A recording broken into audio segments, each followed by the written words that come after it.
ആട്ടിടയൻ്റെ കഥയാണ് പറയാൻ പോകുന്നത്. ഒരിടത്ത് ഒരു ആട്ടിടയനുണ്ടായിരുന്നു. ആട്ടിടയന് 100 ആടുകളും ഉണ്ടായിരുന്നു. അവൻ തൻ്റെ ആടിനെ സ്വന്തം ജീവനേക്കാൾ അധികം സ്നേഹിച്ചിരുന്നു.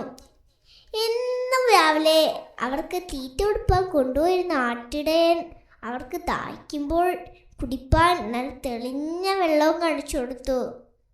അങ്ങനെ അവർ സന്തോഷത്തോടെ ജീവിക്കുമ്പോൾ ഒരിക്കൽ ഒരു ആട്ടിൻകുട്ടി കൂട്ടം തെറ്റിപ്പോയി.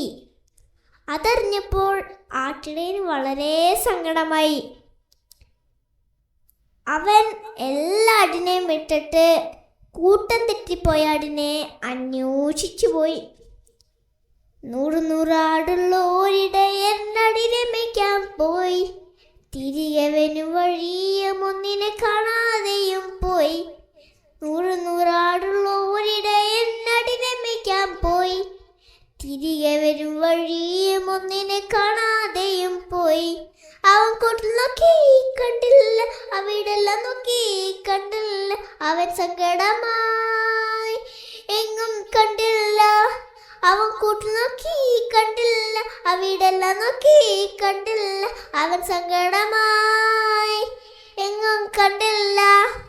അവസാനം ആട്ടിൻകുട്ടിയെ കണ്ടെത്തി. സന്തോഷത്തോടെ അതിനെ തോളെടുത്തോണ്ട് തിരികെ എത്തി. കൂട്ടുകാരെ, ഈ കഥയിലെ ആട്ടിടയനാണ് നമ്മുടെ യേശുപ്പച്ചൻ. ആടുകൾ നാം ഓരോരുത്തരും. നമ്മൾ ഒരാൾ പോലും വഴിതെറ്റി നശിച്ചു പോകുവാൻ സ്വർഗസ്ഥനായ നമ്മുടെ പിതാവ് ഇഷ്ടപ്പെടുന്നില്ല. കാരണം യേശുപ്പച്ചൻ നമ്മളെ വളരെയധികം സ്നേഹിക്കുന്നുണ്ട്.